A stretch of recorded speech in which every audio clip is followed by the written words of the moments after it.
काही काळ सिद्ध. काय होतं, आपण तुकाराम महाराजांबरोबर बद्दल खूप बऱ्याच गोष्टी ऐकतो. तुकाराम महाराजांचे अनेक अभंग जे आहेत खूप महत्वपूर्ण अभंग आहेत.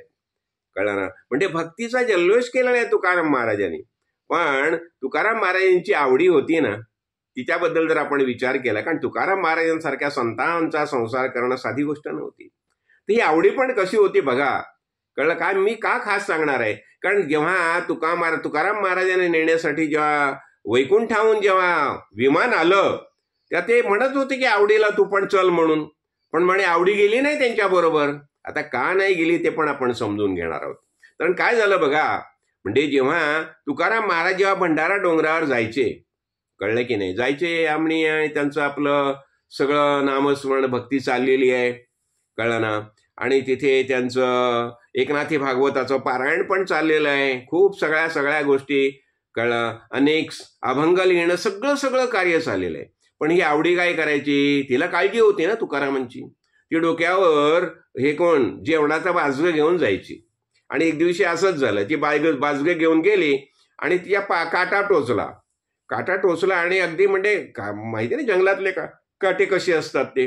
आणि मग तिला चालता येईना. मग तिथे प्रत्यक्ष पांडुरंग आला आणि त्याने तिच्या पायातला काटा काढलेला आहे. मग त्यावेळेला ती म्हणते, कळलं ना याला, अरे काळ्या विठ्या, तुझ्या नादी लागून माझा नवरा बिघडला रे. म्हणजे इतकं म्हणू शकते. ती पण अवलिया होती, लक्षात घ्या. आणि भंडारा डोंगरावर जे मंदिर आहे ना, त्या मंदिरामध्ये एक प्रतिमा अशी ठेवलेली आहे की ह्या आवडाबाईच्या पायाला जो काटा लागलाय तो भगवंत स्वतः काढतोय. एक लक्षात घ्या. तर हे झालं, अशा पद्धतीने हे संसार चाललेला आहे. आता तुकारामांबरोबर आवडाबाई का गेली नाही? अहो ती आई होती. आणि लक्षात घ्या, तुकारामांचा मुलगा जो झालेला आहे ना, तो तुकारामांनी देह सोडल्यानंतर, वैकुंठाला गेल्यानंतर तो मुलगा झालेला आहे.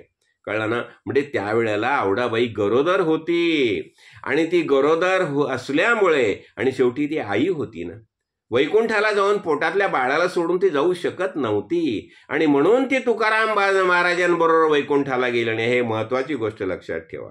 कळलं ना? नाहीतर तुकाराम महाराजांसारख्या ज्ञानी महापुरुषांचा संसार करणारी काही सामान्य बाई असेल का? फक्त एवढंच मला सांगायचं होतं.